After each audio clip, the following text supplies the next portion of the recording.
एक हफ्ते की बारिश के बाद आज मौसम हल्का साफ था और इतने दिनों से कमरे में बंद रहने के बाद आज मैं जा रहा था उत्तराखंड में मौजूद एक ऐसे मंदिर में जो प्रसिद्ध है अपनी अनगिनत घंटियों के लिए और जहां श्रद्धालु अपनी समस्याएं कागज में लिखकर सीधा भगवान को अर्जी लगाते हैं और उन्हें पूजते हैं तुरंत न्याय देने के लिए।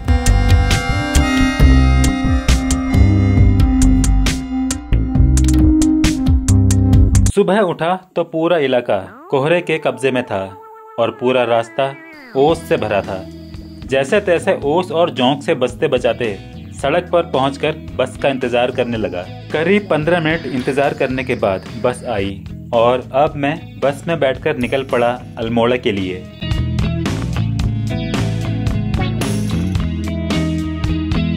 ये बस हर दिन सुबह रामगढ़ से अल्मोड़ा के लिए चलती है, जो शाम को वापस रामगढ़ को लौटती है। मॉनसून होने की वजह से चारों तरफ काफी हरियाली थी, जिसकी वजह से सफर और भी ज्यादा खूबसूरत हो रहा था। 1.5 घंटे के सफर के बाद अब मैं अल्मोड़ा में था और ये जगह थी धारानौला।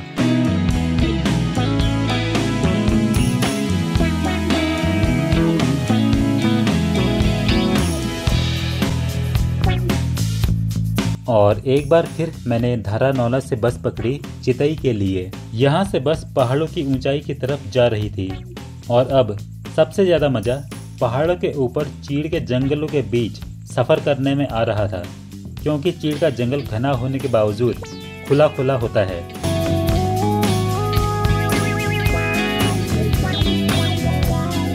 लगभग आधे घंटे बाद अब मैं चितई में था। उत्तराखंड के अल्मोड़ा जिले में स्थित और अल्मोड़ा शहर से लगभग 10 किलोमीटर की दूरी और अल्मोड़ा पिथौरागढ़ सड़क पर चीड़ के जंगलों के बीच में बना यह मंदिर है चितई गोलू देवता मंदिर।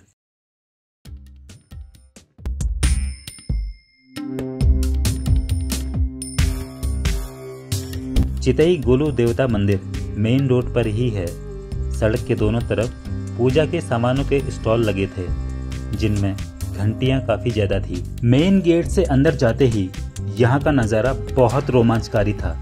हर तरफ जहाँ जहाँ नजर जा रही थी वहाँ चारों ओर अनगिनत घंटियां और चिट्ठियां टंगी थी।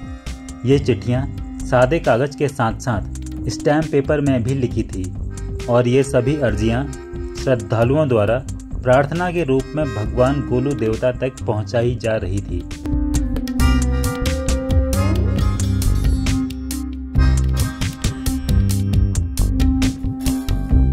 गोलू देवता का गर्भगृह मंदिर परिसर के बीच में है, जिसमें गोलू देवता एक सफेद घोड़े पर विराजमान है और इसके आसपास लाखों की संख्या में घंटियां और चिट्ठियां टंगी हुई हैं।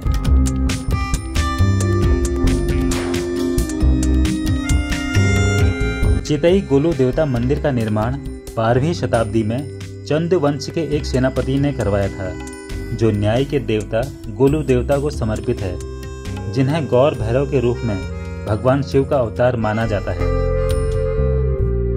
ऐतिहासिक रूप से उन्हें राजा झाल राय और उनकी पत्नी कलिंका का वीर पुत्र और कत्यूरी राजा का सेनापति माना जाता है। गोलू देवता की जन्म की कहानी जगह जगह पर अलग अलग है।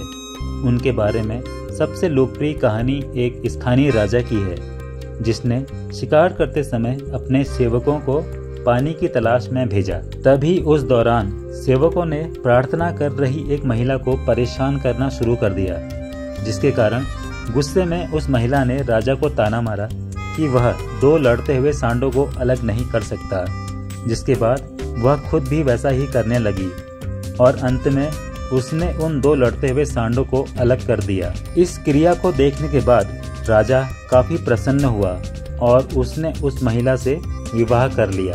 कहा जाता है कि उस समय राजा की बाकी रानियों से कोई भी संतान नहीं थी, लेकिन जब रानी कलिंका ने एक पुत्र को जन्म दिया तो अन्य रानियां उससे जलने लगी, जिसके कारण उन रानियों ने उस बच्चे के स्थान पर एक पत्थर का टुकड़ा रख दिया और बच्चे को पिंजरे में डालकर नदी में फेंक दिया। बाद में यह बच्चा पिंजरे सहित एक मछुआरे को मिला जिसके बाद उस मछुआरे ने उसका पालन पोषण किया। धीरे धीरे जब बालक बड़ा हुआ तो एक दिन वह लकड़ी का घोड़ा लेकर नदी में गया और रानियों के पूछने पर उसने उत्तर दिया कि यदि कोई स्त्री पत्थर को जन्म दे सकती है तो लकड़ी का घोड़ा पानी क्यों नहीं पी सकता। बाद में जब यह बात राजा को पता चली तो उन्होंने रानियों को दंडित किया और बालक को महल बुलाकर उसका राज्याभिषेक किया। गोलू देवता का जन्म स्थल चंपावत माना गया है। अपने शासन के दौरान गोलू देवता सफेद घोड़े में बैठकर दूर दूर गांव में प्रजा की समस्याओं को सुनने और उनका समाधान करने जाया करते थे।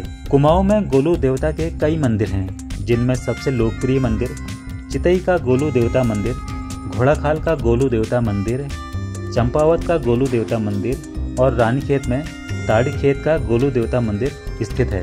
वर्तमान में भी गोलू देवता की पूजा उत्तराखंड के कई गांवों में की जाती है, जिन्हें कुल देवता के रूप में पूजा जाता है और आज भी गोलू देवता प्रजा की समस्या का समाधान करने जागर के रूप में आते हैं।